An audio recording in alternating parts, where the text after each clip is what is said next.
সবুজ গ্রাম, রূপালী নদী। কিন্তু এই শান্ত গ্রামের বুকে অশান্তির আগুন ছিল মহাজন ধরমপাল। সে ভাবত টাকা আর লাঠি দিয়ে সব জেতা যায়। কিন্তু এক সাধারণ মেয়ের বুদ্ধির সামনে মহাজনের দম্ভ চুরমার হলো। কিভাবে হলো সেটা জানার জন্য ভিডিওটি শেষ পর্যন্ত দেখুন।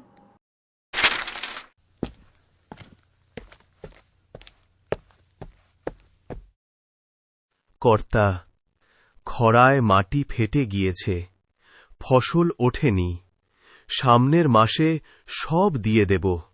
দয়া করে আমার লখিয়া গরুটাকে নিয়ে যাবেন না। চুপ! আইন সবার জন্য সমান। টাকা নেই তো গরু আমার। রতন, অনেক ঘ্যানঘ্যানানি শুনেছি। লখিয়াকে নিয়ে গিয়ে গোয়াল ঘরে বাঁধ, এখনই।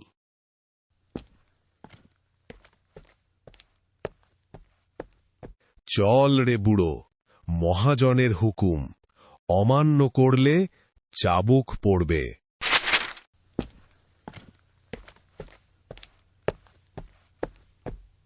কাঁদবেন না হরি কাকা, লখিয়াকে মহাজন বেশিদিন আটকে রাখতে পারবে না।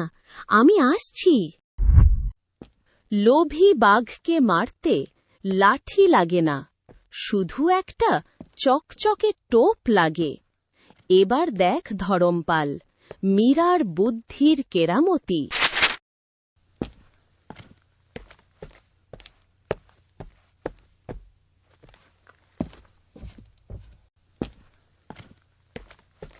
এই মেয়ে, এখানে বসে কি করছিস?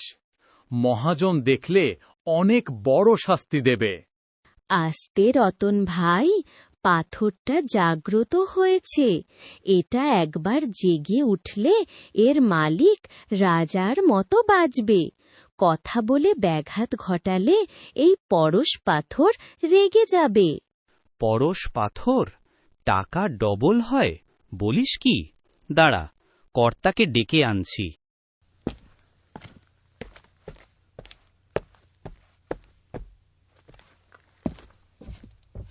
মহাজন বাবু, মীরা একটা জাদুকরি পাথর এনেছে। সেটা দিয়ে নাকি টাকা ডবল হয়। তাই নাকি?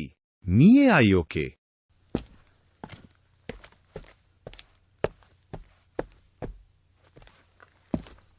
কিরে মীরা, ওটা নাকি জাদুকরি পাথর? আমাকে দেখাতো। না মহাজন বাবু, এটা সাধারণ পাথর নয়। প্রতি অমাবস্যায় এটাতে একটা স্বর্ণমুদ্রা ছোঁয়ালে পরের দিন সিন্ধুকে 10টা মুদ্রা পাওয়া যায়। কিন্তু এটা আপনার জন্য নয়। কেন? আমার জন্য নয় কেন? পাথরটার শর্ত হল এর মালিককে পরম দয়ালু হতে হবে। আপনি যদি আজই গ্রামের সবার ঋণ মাফ করেন আর গরু ফেরত দেন, তবেই এটা আপনার কাছে কাজ করবে। আর বিনিময়ে আমাকে শুধু 10টি মোহর দেবেন। ঋণের কয়েক হাজার টাকা গেলে যাক, পাথর থেকে তো আমি লাখ লাখ পাব। এই নে মীরা, তোর মোহর। রতন, ঋণের খাতা পুড়িয়ে দে, সব গরু ফেরত দে। আমি আজ থেকে দয়ালু। মনে রাখবেন মহাজন বাবু, অমাবস্যার রাতে সিন্ধুকে পাথর রেখে মুদ্রা ছোঁয়াবেন।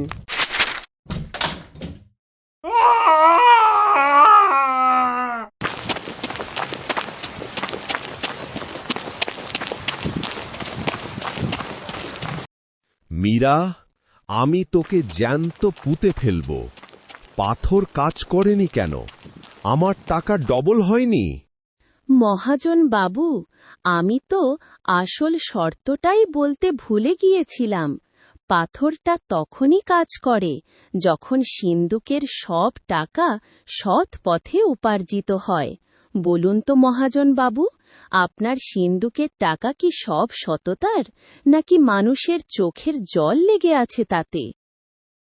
মনে রাখবেন, লোভ করলে শুধু সম্পদ নয়, সম্মানও হারাতে হয়।